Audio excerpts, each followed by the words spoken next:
Una volta raggiunta la camera mortuaria dell'ospedale di San Donà di Piave, i familiari ricevono un supporto psicologico per poter affrontare il momento doloroso del riconoscimento delle salme. Li accoglieremo e li accompagneremo nel riconoscimento delle salme e li aiuteremo un po' a identificare quelli che sono i possibili impatti emotivi che andranno a vivere e quindi cercheremo di ridurre al minimo quelli che possono essere i disturbi post-traumatici dopo un evento d'emergenza come questo. Un servizio che l'ULSS 4 offre in momenti particolarmente drammatici come questo e che in parte continuerà anche successivamente, in modo che i familiari che si trovano ad affrontare questa perdita possano essere supportati nell'elaborazione del lutto.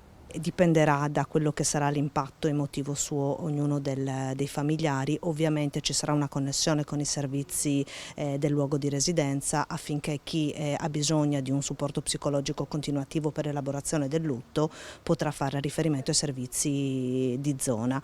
Ovviamente noi lavorando in un territorio che non è il loro di residenza ci possiamo limitare solo alla prima parte del supporto.